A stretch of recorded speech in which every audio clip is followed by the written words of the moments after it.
속감을 합니다. 우리들이 이렇게 특별하신 은총을 주신 주님께 감사하고 찬양하는 마음을 가져야 되겠습니다. 아멘. 여러분이 특별한 강의를 듣는다는 건 주님이 여러분을 그만큼 특별하고 귀하게 여긴다는 뜻이니까 여러분들이 잘 새겨서 이 말씀대로 평생 주님께 헌신하고 나아가실 수 있기를 간절히 당부드립니다. 그래서 오늘 그 몇 가지 질문을 먼저 받고 그 다음에 내가 준비한 강의를 약간 듣도록 하겠어요. 그래서 질문을 다 받지는 못할 것 같아요. 왜냐하면 내 강의를 들어야 되니까. 그래서 질문하세요. 네. 그 안수를 할 때 임파테이션을 전가가 되잖아요. 네. 누구로부터 안수를 받을 때 그 전이 현상이 일어나요. 그래서 그 전가라는 말은 죄에 써요. 죄의 전가. 죄를 예수님께 전가시켰어요. 그래서 성령님의 관련된 용어는 전이라고 해요. 전이. 그래서 전이가 일어나요. 근데 전이가 일어나는데 이게 좀 미묘해. 그분이 신유의 은사가 있어. 근데 사생활이 약간 음란해. 음란의 영이 들어와. 신유의 은사와 함께. 그러니까 그 사람의 생활을 좀 봐야 돼요. 그러니까 내가 보니까 임파테이션의 무서운 건 저것과 함께 능력과 함께 그 사람의 생활의 영이 침투하더라고요. 생각해봐요. 여러분들이 피를 수혈 받는 거야. 비유로 말하자면 이거 수혈 아니에요. 비유로 말. 그런데 수혈을 받을 때 수혈 받는 피 속에 약간 안 좋은 게 있으면 내 몸에 같이 들어오겠지. 좋은 피는 어떻게 내가 받을 수 있겠어요? 그 원리하고 똑같다. 비유로 말하자면. 그래서 여러분들이 아무에게나 안수 받지 말라는 말은 그렇게 생긴 거예요. 그래서 부흥사들이 저분은 참 존경받을 만한 분이에요. 사생활이 깨끗하고 모범 되세요. 그런 분 앞에 안수를 받아야 되는 거죠. 특별히 헌금을 드리고서라도. 그런데 아무에게나 받으면 이제 그런 현상이 일어날 수 있다. 그건 조심하는 게 좋다. 그리고 또 무슨 질문 있었죠? 네, 질문. 말씀의 은사를 가장 빨리 받는 그런 방법은 없고요. 근데 여러분이 사모해야 될 것이 하나 있어요. 따라합시다. 말씀의 기름 부으심을 사모하고 갈망해야 합니다. 하고 갈망해야 돼. 왜 안 써요? 말씀의 기름 부으심을 사모하고 갈망해야 돼.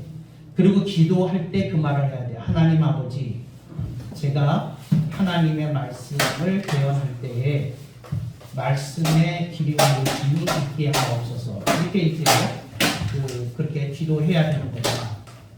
여러분들이 꼭 그렇게 기도하시면 하나님의 역사가 드러날 줄로 있습니다. 침투와 볼을 잡느라고 저는 소리가 들렸어요. 그러니까 잘하신 거고.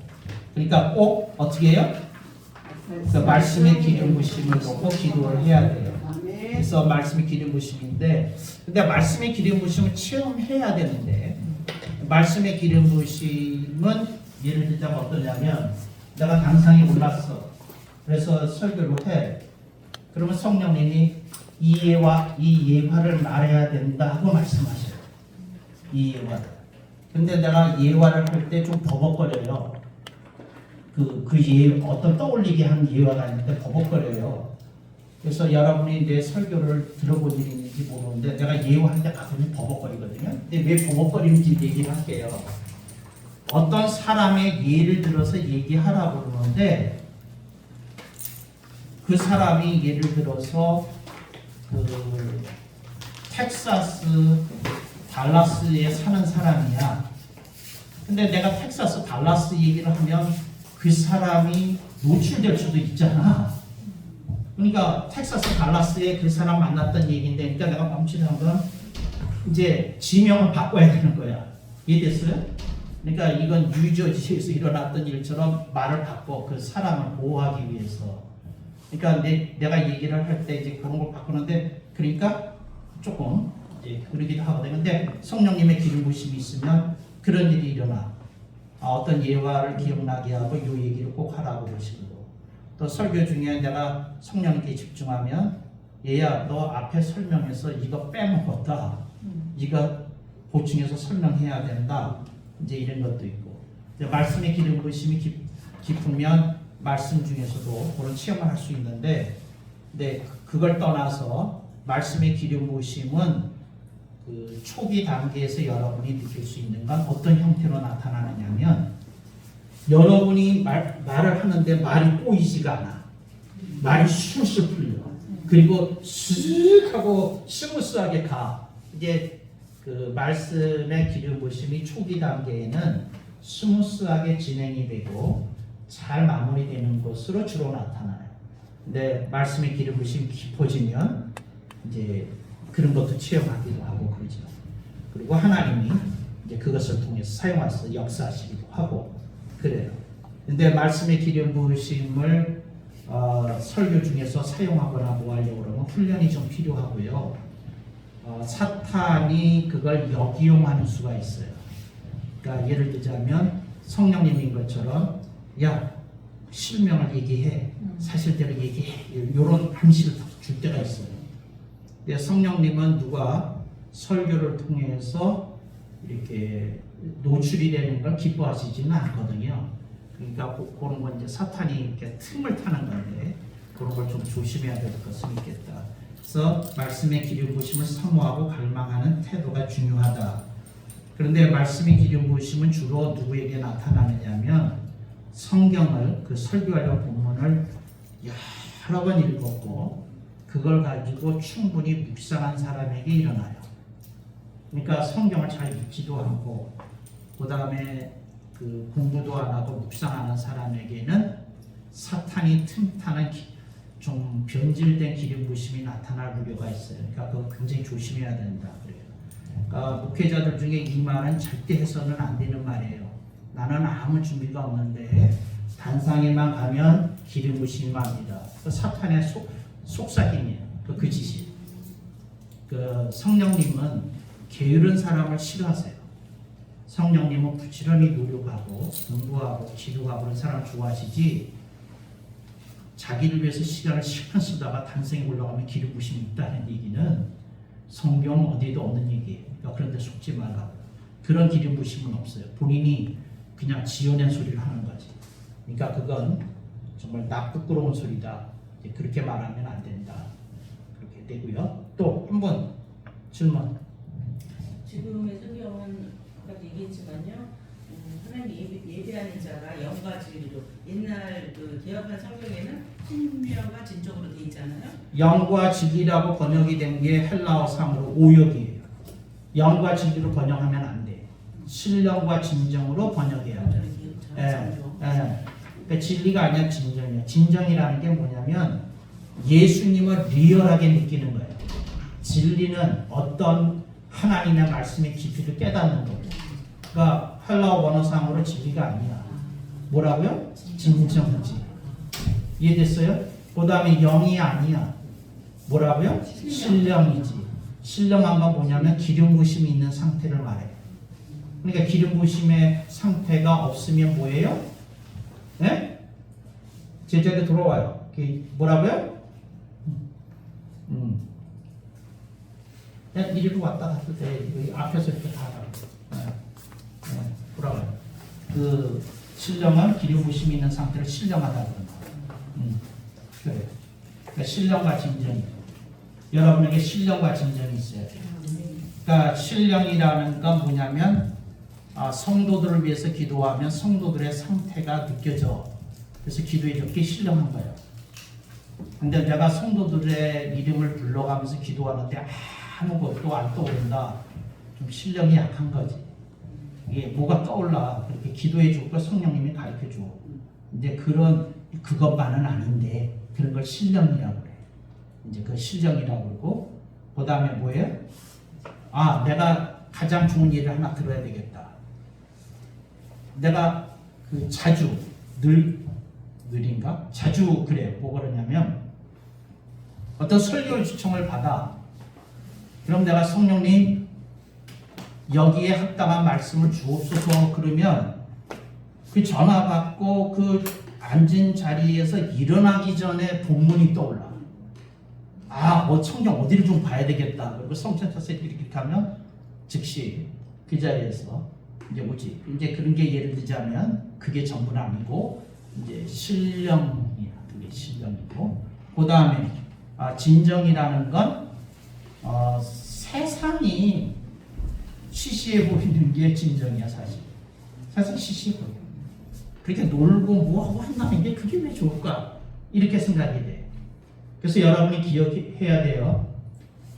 진정이 없는 사람은 둘 다 잡으려고 해요. 교회도 봉식이고 세상의 즐거움도 만끽하려고 해요. 그래요. 근데 이 두 가지를 추구하는 사람은 내가 좀 꺼려져요. 이게 느껴진다. 근데 그래요. 그게 진정이에요. 이해됐어요? 그러니까 세상이 좋잖아. 너무 좋잖아. 부러운 게 많잖아. 진정과 거리가 상당히 있는 거예요. 진정과 거리가 상당히 있는 사람이야. 그러니까 진정을 구해야지. 그 다음에 그러면 예를 들어서 요즘 너무 문제 때문에 시달리고 있어. 신령이 떨어진 사람이고 신령과 진정. 신령이 임하면 세상을 이겨. 그리고 진정이 있으면 세상이 시시껄렁한 걸 알아. 거기 자체에 아예 눈이 안 가. 아니 눈이 이렇게 들어오겠지. 근데 이렇게 안 가. 이렇게 돌아가게 되지. 그러니까 여러분들이 신령과 진정이 있어야 돼. 뭐가 있어야 돼? 신령과 진정이 있어야 돼. 신령과 진정이. 신령과 진정이 있으면 뭐 못해? 제못 자요. 옷자랑 못해. 여기 여성들이 옷자랑 못해. 옷에 대한 관심이 훨씬 줄어. 내 말은 허름한 옷 입으라는 게 아니에요. 그 얘기가 아니라 그냥 그거로부터 좀 자유로워. 오케이. 그렇다고. 그러면 그 예비 시간에 선포할 때 이렇게 영과 진리로 하지 말고 신령과 진정으로. 그렇죠. 그게 헬라어 원 뜻이니까. 그렇게 해야 되죠. 거예요? 네. 그게 헬라어 원어의 뜻상이라. 근데 요즘은 영과 진리로. 왜? 많은 영어 역본들이 영과 진리로 번역하고 있어. 그래. 그러니까 신령과 진정을 하는데, 근데 왜 그렇게 됐습니까? 그 신령과 진정이 뭔지를 모르니까 쉽게 번역하자고 영과 진리로 번역한 거야. 그럼 이제 신령과 진정을 예배할지니라 하나님 영이시니 그랬잖아요. 네. 그러니까 예를 들자면 진정이라는 건 뭐냐면 진정이 되는 사람은 잘 들어요. 진정이 된 사람은 진정으로 예배를 드리는 사람은 예배 중에 잡생각이 안 나. 그게 진정이야. 예배 시간에 앉아 있으면서 내가 오늘 가스불 끄고 왔나 안 끄고 왔나, 내가 세탁기에서 세탁물을 꺼냈나 안 꺼냈나, 이딴 생각, 이게 잡생각인데 이제 진정으로 예배드리는 사람은 예배에 집중한다는 거죠. 그 다음에 신령한 사람은 하나님의 말씀을 통해서 풍성한 은혜를 받아. 그게 신령이에요. 그러니까 신령과 진정으로 예배드리라는 말은 그 말이에요. 그렇게 예배드려야 돼요. 신령과 진정. 이해됐죠? 오케이. 마지막으로 질문 하나. 예. 특별히 목사님께 성령님께서 가르쳐주신 특별한 기도 방법이 있으신가요? 왜냐면 어떤 기도에 대한 의논이 분분하잖아요. 크게 기도해야 된다. 아니면 뭐 그렇게 안 해도 된다. 근데 특별히 목사님께서 추구하시는 기도 방법이 가장 좋다고 생각하십니까? 기도에 있어서 그 기도는 양이 아니라 질이라고 생각하는 사람은 다 사기꾼이에요. 내가 평생 기도해 봤는데 기도는 질보다 양이 훨씬 중요하다. 그러니까 기도는 질이라고 하는 사람들은 되게 신학자나 뭐나 이런 사람들이 많이 하는데 거짓말이에요. 기도의 양이 중요해. 기도를 많이 하다 보면 성령님이 고쳐주셔. 기도를 다듬어 주셔. 그러니까 기도는 뭐 하는 게 좋다? 많이 하는 게 좋다. 이게 첫째야. 그 다음에 두 번째, 기도는 깨달은 말씀을 붙들고 하는 게 좋다. 내가 어떤 말씀을 붙들어서 주님 제가 오늘 말씀 속에 확신에 거하라고 했는데 내가 현실 속에 어려움이 있다 보니까 확신에 거하기가 어렵습니다. 제가 확신에 거해서 이 문제와 풍랑을 이기게 하옵소서. 이게 말씀을 붙들고 해야 돼. 깨달은 말씀 붙들고. 예, 두 번째고. 이해됐어요? 깨달은 말씀을 붙들고 그렇게 해야 돼요. 그 다음에 세 번째, 믿음을 구해야 돼. 큰 믿음을. 아버지, 저에게 큰 믿음을 주셔서 제가 넉넉히 이 문제를 지향하고 승리하게 하옵소서. 이렇게 이제 문제가 있을 거 아니에요. 그 내용 말씀드리고 이제 그렇게 세 가지만 딱 얘기한다 그러면 그럴 거예요. 그래서 기도를 뭐예요? 많이 해야 돼. 기도를 많이 해야 돼. 그 다음에 두 번째 뭐라고요? 깨달음을 잘라먹으면 안 된다니까. 깨달음 말씀을 붙들고 기도하라고 했지. 내가 언제 말씀을 붙들고 기도하라고 했어요. 다시 뭐라고요? 깨달음 말씀을 붙들고 기도하라.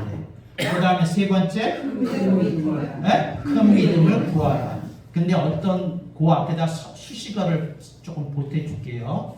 내가 시달리는 문제를 이기는 큰 믿음을 달라고 기도해야 돼. 내가 시달리는 문제를 이기는 큰 믿음을 달라고. 왜 안 써요? 그래서 그렇게 기도해야 돼. 네. 그래서 세 가지 기도에 대해서 이해됐죠? 오케이. 다시 이제 이쪽으로 들어와서 이제 강의로 들어왔어요. 여러분들이 내가 누차 얘기했어요. 롤 모델이 있어야 돼. 그래서 역사적인 성경적인 인물 1, 그 다음에 역사적인 인물 2, 세 번째 실존적인 인물. 그래서 세 가지 롤 모델이 있어야 돼요. 성경에서 이 사람이 나의 롤 모델이어야 되겠다. 그 다음에 역사 속에서 이분이 신앙이 있는 곳에 참 내가 본받을 점이 많다 나로서는. 그래서 역사적인 인물. 세 번째는 내가 현실에서 그 TV로 만났던, 인터넷으로 만났던, 집회를 통해서 만났던 수많은 분 가운데 이분이 실존적인 인물 가운데서는, 내가 만났던 인물 가운데서는 그냥 내가 만났다가 돌아가셨어도 실존적인 인물이에요. 내가 만났으니까. 그래서 실존적인 인물에서 롤 모델이 세 분은 있어야 되겠다. 이제 그 얘기고요. 교회도 여러분이 좀 여러 교회에 대한 정보를 얻잖아. 알게 되잖아. 그러면 이 교회의 이런 장점은 내가 따야 되겠다. 이 교회의 이런 모습은 따야 되겠다 하고 한 3개 교회 정도 여러분들이 장점을 본받겠다고 하는 롤 모델 처치가 있어야 돼요. 그래서 그걸 본받고 목회하려고 그래야 목회의 그림이 구체화되는 거다. 그래서 이 세 가지 이게 있어야 되고, 발표하라고 그러면 나와서 발표를 해야 되고, 여러분들이 그룹 스터디를 할 때 이런 걸 가지고 한번 하자고 모여서 해야 되는 거예요. 그래서 각자 나와서 발표를 하고, 근데 내가 생각했던 것보다 다른 사람이 발표했던 것 중에 그 인물이 더 좋으면 그 인물도 추가시킬 수 있는 거고, 그때 여러분들이 이런 걸 이제 그룹 스터디를 통해서 여러분들이 할 수 있었으면 좋겠다. 그래서 롤 모델이 있어야 되는 거다. 이렇게 생각을 하는 거고요. 그 다음에 내가 여러분이 목회를 하게 될 것이니까 다시 거듭 말씀드리는데 복음 커리큘럼, 복음론이 있어야 된다. 여러분만에. 그래서 그걸 여러분들이 구성해야 된다. 그래서 그걸 가르쳐야 되는데 다시 한번 얘기해요. 제대로 된 복음 커리큘럼을 가리키면 사람들이 안 가르쳤을 때보다 훨씬 빨리 변해요. 훨씬 빨리 변해요. 네가 복음론을 가르쳐야 되는 거다. 이제 그러는 거고. 그 다음에 여러분들이 이거에 대해서는 책을 읽고 보면서 고민을 좀 해야 돼요. 그래서 여러분들이 그 정도 수고는 해야지 그렇거든요. 그러니까 이웃집에 누가 어떻게 농사 짓는지 100번 봐서 소용없어요. 내가 진짜 농사를 지어봐야지 제대로 나한테 탁 달라붙거든요. 그러니까 여러분들이 그런 마음을 가지고 그렇게 해서 하나님의 역사가 일어나도록 그렇게 하는 게 좋겠다. 이해됐죠? 그래서 그런 기획을 가지고 여러분들이 움직이고 하나님의 역사하심 속에서 이제 이렇게 붙들려 있으면 좋겠다. 그래서 복음론 굉장히 중요하다 얘기를 한 거고요. 그 다음에 복음론과 함께 여러분들이 이제 공부할 건 구원론인데, 구원론은 책이 워낙 많으니까 이제 나는 구원론보다도 구원론은 여러분이 배웠다는 가정하에 복음론을 강조하는 입장이다.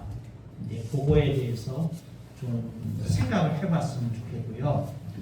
그 다음에 또 다른 문제라는데 목회를 할 때 교회가 어떻게 흥황을 하느냐면 사람들에게 간증이 생겨야 교회가 흥황해요.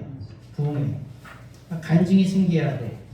그러니까 어려움이 있었는데 이렇게 해서 해결이 되고 어려움이 있었는데 이래서 해결이 되고 이게 간증이거든요. 그래서 이걸 승리의 역사라고 부르기도 해요. 신학적으로는. 그래서 교인들이 간증이 있어야 그 교회는 흥황해요. 그래서 여러분이 들여다봐야 돼. 아, 저 집이 재정적인 문제가 끊이지 않네? 그러면 저 재정적인 문제가 끝나려면 어떻게 해줘야 되나? 저 집에서 자녀들의 때문에 속 썩이는 게 끊임없이 이어지네. 저거 어떻게 해야 되나? 하고 들여다봐야 돼. 개별적으로. 그래서 그 역사가 일어나도록 가르쳐 줘야 돼요. 그래서 이제 이게 간증의 역사인데 간증이 없는 교회는 메말라요. 메말라. 그래서 교인들이 그 삶에 대해서 관심을 가져야 돼. 그러니까 어떤 가정이 고만만하게 계속 살아. 그러면 이건 내가 목회하는 방식을 가르쳐 주는 거예요. 나는 교인을 들고 가. 어떻게 들고 가냐면 아니 잘 되는 사람 안 들고 가. 문제가 해결이 안 되고 그 상태 그대로 있으면 내가 면담을 해요. 그 이러이러한 문제를 지금 어떻게 대처하고 있으시죠? 뭐 하죠? 그러고 그럼 이렇게 해봐야 저렇게 해봐야 얘기를 해요. 그래서 나는 뭘 확실히 믿느냐면 하나님을 기쁘시게 하면서 살면 문제는 뿌리치 뽑혀 나가게 되어 있다고 믿으니까 난 그렇게 가르쳐요. 그래서 간증이 일어나야 돼. 그래서 교인들의 삶에 뭐예요? 간증이 일어나야 돼. 그러면서 보니까 자기 점검이 돼. 왜 자기 점검이 되냐면 봐요. 어떤 목회자가 있어. 자녀가 속속여. 근데 교인들이 자녀 속속이는 사람 때문에 참 골치 아파하고 있어. 그러면 내가 이제 보는 거예요. 나는 자녀들한테 어떻게 했지?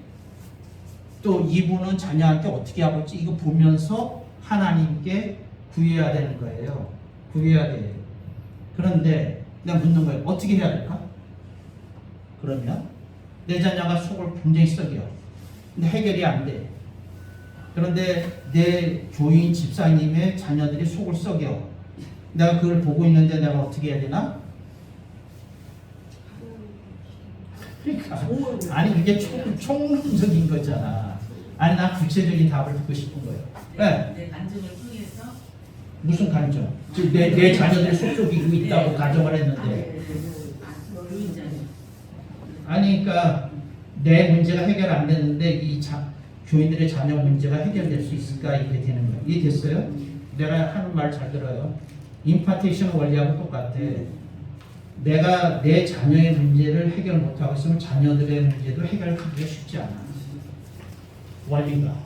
그래서 그 얘기를 하는 거야. 이게 쉽지 않아. 그래서 어떤 분이 나이 60에 깨달았어.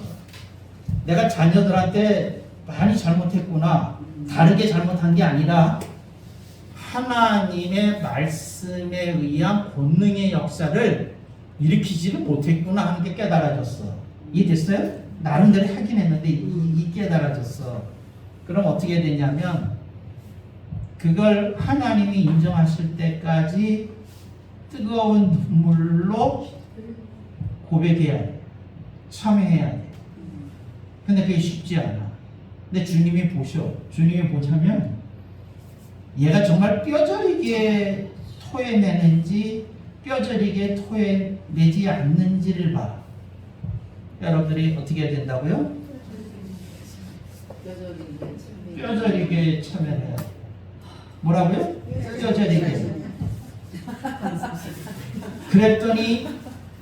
그랬더니 뭐가 깨달아졌어요. 그랬더니 뭐가 깨달아졌어요. 지금 딱 성경 이게 떠올랐습니다. 그래야 돼요. 되실 때. 빨리. 조금 더. 그렇지. 저렇게 해야지. 뭐냐면 이 원리를 다윗이 알아서 침상이 눈물로 떠내려갈 정도로 기도했다. 떠내려갈 정도. 여러분, 주님이 침상이 떠내려갈 정도로 울어야 용서해 주시는 분이 아니야. 그런데 그랬다고 자기의 뼈저림을 고백한 거야. 근데 그렇게 뼈저림을 고백했더니 주님이 다윗 왕국은 살아남게 하셨어. 다윗 왕국은. 근데 하여튼 여러분들이 뼈저리게 고백해야 되는데, 목회자들이 자기가 자기 가정이나 자기 자녀에 대해서 했던 건 뼈저리게 고백 안 해. 근데 대가를 치러. 여러분들이 그거 잘 하지 않으면 어려워. 그러니까 교회나 가정이나 직장이나 그 목사 수준만큼 돼. 그러니까 내가 토해내야 되는 게 있어. 근데 그거 아주 미묘한 얘기인데 여러분들이 그거 토해내야 되는 거예요. 누구 개인 앞에서 고백하라는 게 아니라 개인 앞에서 고백하라는 게 아니라 하나님께 은밀하게 고백하라는 거니까. 그래야 뭐가 나타난다고요? 하나님의 역사 일어나고 뭐가 나타난다고요? 졸고 있구나. 간증이 생긴다고. 간증이 생긴다고. 내가 주제를 간증이라고 그러고 미리 시작했구만. 타이틀 찍고. 뭐가 생긴다고요? 간증이 생긴다고. 뭐가 생긴다고요? 간증이 생긴다고. 뭐라고요? 간증이 생긴다고요. 그런데 잘 봐요. 잘 봐. 간증이 없는 사람은 없어. 그런데 너무 오래된 간증이야. 능력 없어. 어떤 간증해야 돼? 어떤 간증해야 돼? 생생한 간증. 지금은 따끈따끈한 간증. 뭐라고요? 따끈따끈한 간증이 있어야 돼. 뭐라고요? 따끈따끈한 간증이 있어야 돼. 그러니까 부흥사들도 따끈따끈한 간증이 없는 사람은 3년 전, 10년 전 얘기해. 레프토리가. 지난주에 암 환자가 일어났습니다. 완치 판정을 병원에서 받았습니다. 연세의료원에서 받았습니다. 이렇게 나와야 돼. 이해됐어요? 이걸 뭐라고 한다고요? 이걸 신학적인 용어가 있어.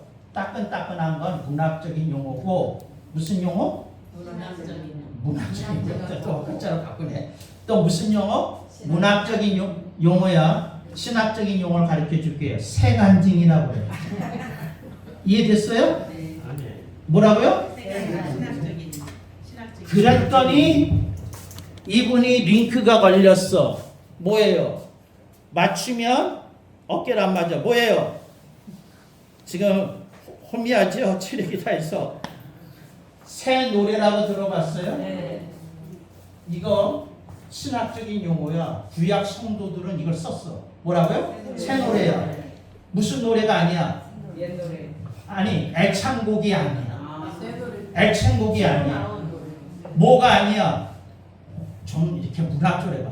애창곡이 아니야. 그러니까 애창곡이라는 건 오래전에 나왔다는 것이. 뭐가 아니야? 흘러간 노래가 아니야. 뭐야? 새 노래. 이게 새 노래야. 그래서 목회자 중에 새 노래가 없는 사람들이 교회를 부흥 못 시켜. 뭐가 있으셔야 돼요? 새 노래. 새 노래. 뭐가 있으셔야 돼요? 새 노래가. 뭐가 있으셔야 돼요? 새 노래. 그러니까 구약 용어로는 새 노래라고 그러고 신약 용어로는 새 간증이라고 그래. 뭐라고요? 새 간증이 있어야 돼. 그래서 여러분이 점검해봐. 그리고 회개해야 돼. 주님, 제가 간증이라고 부를 게 7년 전에 겁니다. 아, 이거 안 되겠습니다. 이래야 돼. 왜 아멘을 안 해? 왜 아멘을 안 해? 아멘. 여러분들이 다 한가닥 했어. 다 있어. 근데 조금 오래됐어. 새 간증이 필요해. 뭐라고요? 새 노래. 새 간증이 있는 사람이 손을 얹어야 병이 나. 아멘. 뭐가 있어요? 새 간증이 있어야 병이 나. 아멘. 3년 전에 병이 났어. 지금 손이 얹으면 날 수도 있고 안 날 수도 있어. 아니, 내 말 이해됐어요? 새 간증이 있어야 돼. 뭐가 있어야 돼요? 새 간증. 뭐가 있어야 돼요? 새 간증이 있어야 돼. 그래서 새 간증이 참 아쉽지만 지금 없다. 그러면 뭐 해야 돼? 회개해야 돼. 근데 어떻게 해야 돼? 뼈저리게 해야 돼. 왜 뼈저리게? 그걸 받아야 되겠으니까. 이해됐어요? 그러니까 안 받아도 되는 사람은 뼈저리지 않아도 돼. 안 받아도 되면 뭐 안 해도 돼요? 뼈저리야 돼. 그래서 잡아요. 어떤 사람이 뼈저리게 기도 안 한다는 건 그 사람이 어떤 상태야? 내가 쓰는 용어로 먹고 살만한 거야. 지낼 만한 거야. 정말 죽을 지경이 되면 저절로 굽혀. 저절로 굴부짖죠. 저절로 살려달라고 그래요. 주여. 이해됐어요? 그래서 새 간증, 새 노래. 이제 구약 성경에 또 찬송가에 이런 말이 나올 때마다 뜨거워지겠죠? 새 간증, 새 노래. 없으면 뭐예요? 뼈저리게 참여해야 돼. 뼈저리게 참여해야지. 이해됐어요? 뼈저리게 참여를 해서 주님이 인정하시면 이제 뭐 기적의 은사가 나타나지, 표적의 은사가 나타나지, 신의 은사가 나타나지, 뭐가 나타나겠죠. 그래야 돼요. 아멘. 새 간증, 새 노래. 새 노래. 아멘. 지나간 얘기 말고 그래서 날짜 점검해야 돼. 아멘. 뭐라고요? 날짜 점검. 날짜 점검. 그 날짜 잽시다. 우리 간증 날짜 잽시다. 그 마지막 간증이 언제예요? 그러면 연도 나와야 돼. 뭐 날짜까지는 못 기억하지만 연도로 나와야 돼. 그래서 이제 가능하면 어떤 게 좋겠어요? 예? 어떠면? 예? 어떤 간증이 최고 간증이에요? 예? 어떤 간증이? 예, 매일매일 하면 그거는 저 책에서 읽은 거예요. 뭐예요? 자, 예. 여러분들이 공부를 그다지 잘할 것 같지가 않네. 정말 답답해. 따라합시다. 예. 최고의 간증은 오늘 간증이다. 아, 내가 이 말씀을 듣기 위해서 왔군요. 저는 간증이 생겼습니다. 믿음이 생겼습니다. 이제 이 자리에서 기적이 일어났으니 내가 가정에 돌아가고 직장에 돌아가고 어디 돌아가면 당연히 기적이 일어날 줄로 믿습니다. 이래야지. 내가 제일 싫어하는 간증이 뭐냐면 이따가 간증이야. 이따가 간증 안 하지. 이따가 간증하지 마. 무슨 간증? 오늘의 간증. 의를 왜 붙여? 오늘 간증. 오늘 간증. 그러면 최고의 간증은 뭐라고요? 오늘 간증. 그럴 줄 알았어. 그럴 줄 알았어. 뭐라고 해야 돼요? 잘했지. 오늘 간증을 압도하는 게 있어요. 지금 간증이지. 지금 간증이지. 저렇게 아침에는 해피했어. 낮에 남편이 따뜻한 말 안 해줘서 삐졌어. 누가 목사가. 그러면 아침 간증은 있는데 오늘 간증이 있는데 무슨 간증은 없어. 지금 간증은 없는 거야. 빨리 얘기해. 남편이요. 그러니까 이게 지금 간증이 중요한 거야. 이거 봐요. 따라합시다. 사람의 감정은 시시각각으로 변한다. 가능하면 지금 간증을 지키자. 지금 간증을 만들자. 그래야지. 어떻게 생각해? 제일 마음에 드네. 좋습니다, 하잖아. 에코로 그렇게 해야지. 그럼 본인은 뭐 해야 돼? 아주 좋습니다.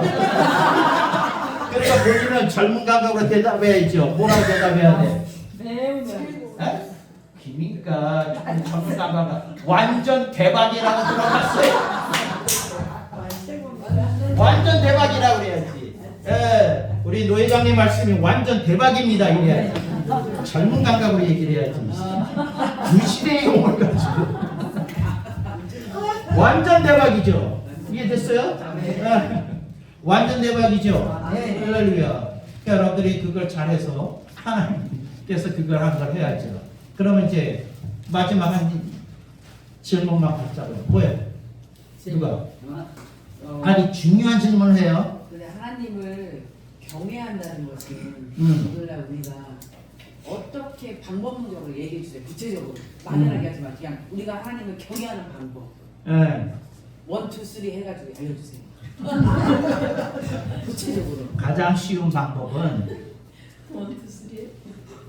내가 대통령 앞에 가면 어떡할까? 그거보다는 몇 단계 위해야지, 한 단계라도 위해야지, 그런 생각을 가져야 돼요. 그러면 내가 경외하는 자세를 가지면 아무 옷이나 안 입을 거 아니에요. 화장 안 하고 가지 않을 거 아니에요. 내가 좀 온몸매면서도 살피면서 뭐 할 거 아니에요. 경외는 첫째는 태도와 자세가 하나님을 드높이려는 자세가 좀 있어야 돼요.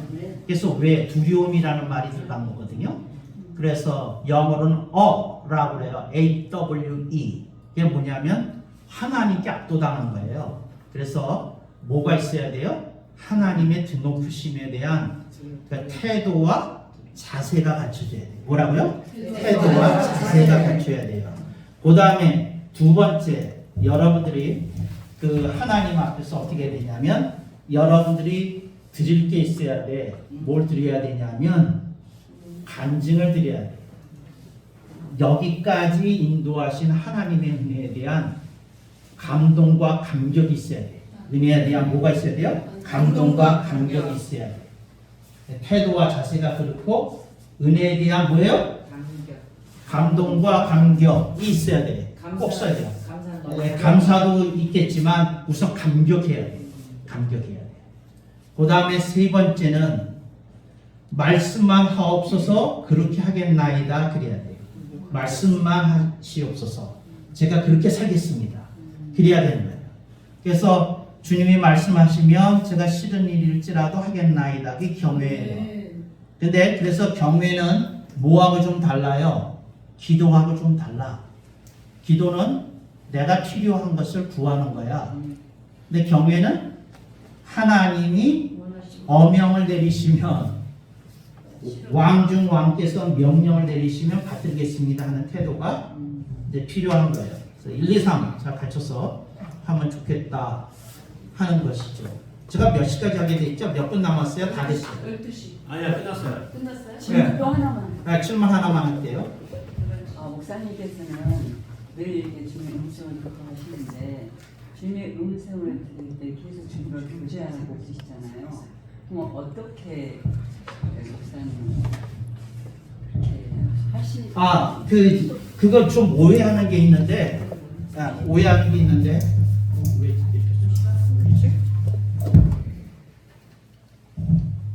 왜 울리죠? 파워링가요? 저 누가 조정 좀 해주세요. 앞뒤로 만질 줄 몰랐어. 괜찮나요? 아니 이걸 껐더니 그리고 좀 키면 소리가 나. 좀 해주세요. 네? 볼륨을 좀 올려놔서 그래요. 볼륨을 어떻게 조금 조정해 주시죠. 나 할 줄 몰라. 질문 잘한 김성희 강도사 만원 주세요.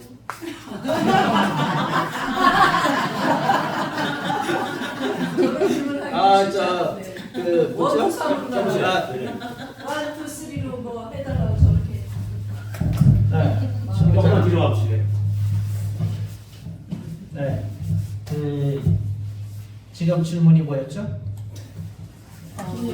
성령님과 함께 그 성령님과의 교제에 대해서 교통이라고 해요. 성령님과의 교통에 대해서 여러분들이 이제 약간 그 오해하고 있는 게 있는데 나에 대해서 내가 성령님과 교통을 할 때 뭐 상식 어쩌고 그런 것도 있겠지만 이제 어떤 게 있느냐면 그 제일 내가 성령님과의 관계에서 민감한 건 첫 번째는 설교하러 올라가기 전에, 두 번째는 설교 중에, 그리고 내가 성령님과 교통을 가장 긴밀하게 하는 건 설교한 후에 설교 복기를 해요. 그럼 나는 희한하게 설교한 게 다 기억이 나고 성령님이 이건 이렇게 저렇게 이렇게 깎고 다듬고 그러는 게 있어요. 그래서 설교 복기 과정이 그렇고, 그 다음에 성령님과의 교통에서 이제 조금 다른 거는 다른 사람들이 잘 안 할 것 같은데 그건 뭐냐면 내가 성령님께 질문하고 기다리는 시간을 가져요. 질문하고 기다리는 시간을. 그러니까 예를 들자면 성령님, 제가 성경 어디 몇 장 몇 절에서 제가 걸렸습니다. 제가 책을 읽어보니 이렇게 되어 있는데 이것이 이러이러한 부분에서 제가 그 주석책의 답에 납득할 수 없었습니다. 또 제가 이렇게 생각했더니 이런 게 걸렸습니다. 네, 성령님께서 책을 통하던 사람을 통하던 환경을 통하던 아니면 직접 말씀해 주셔서 이 성경 구절에 대한 깊고 바른 뜻을 깨닫게 주옵소서 이렇게 질문하는 시간이 있어요. 이게 하나고 그 다음에 성령님께 교통을 할 때 질문하는 시간이 많은 거예요. 또 예를 들자면 우리 교회의 신앙생활을 착실하는 누가 있습니다.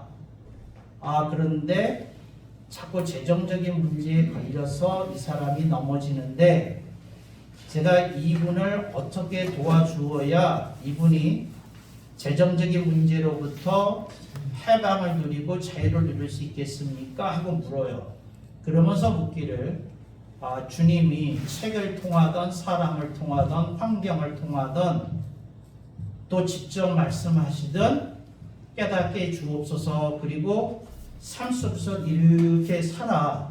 그럼 딱 어떤 계기가 됐는데 그것과 링크가 걸리면서 어떻게 도와줘야 되겠다는 게 깨달아지는 게 있어요. 그래서 그건 특별한 교제 시간인 거고 그 다음에 성령님께서 그러면 가장 자주 하시는 말씀이 뭡니까? 가장 자주 하시는 말씀이 뭐냐면 말씀대로 살라는 거예요. 뭐라고요? 말씀대로. 근데 어떤 말씀대로? 깨달은 말씀대로 살라는 거예요. 뭐라고요? 깨달은 말씀. 그런데 목사들에게 하나 더 하세요. 따라합시다. 내가 선포하는 말씀대로 살라. 말씀대로 살라. 그러셔요. 살라. 뭐라고요? 내가 선포하는 말씀대로 살라. 말씀대로 살라. 우리 사모한테 물어본 이래요. 목사님에 대해서 소개해 주세요. 한 말씀 해주세요. 그럼 우리 와이프가 이렇게 얘기해요. 우리 목사님 말씀대로 살아요. 내가 지켜봐서 알아요. 그게 무슨 말이냐면 내가 기도해야 된다 그러면 뭐 한 거예요? 기도해. 내가 뭐 해야 된다 그러면 그거 그렇게 사는 걸 봤어. 그러니까 그 살지 않은 걸 본 일은 별로 없는 것 같아요. 그렇게 사는 거예요. 그러니까 말씀에 요동치지 말고 그래라 그러면 너무 요동치지 않아서 문제지. 그렇게 사는 걸 보여준 거예요. 근데 말씀대로 살아야 돼요. 근데 말씀대로 사는 게 쉽지 않아. 그런데 말씀대로 살면 뭐가 있느냐면 말씀의 기름 부심이 끊어지질 않아. 그게 중요해요. 여기까지 하겠습니다.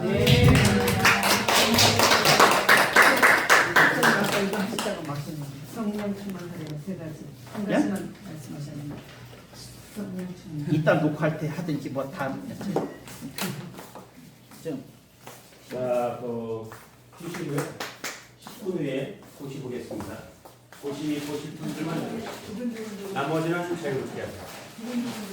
이걸 그냥 끄면 되나? 끝났습니다. 어디를 꺼? 저기 컵에 있는 것 같아. 저 앞에 있는 것 같아. 물.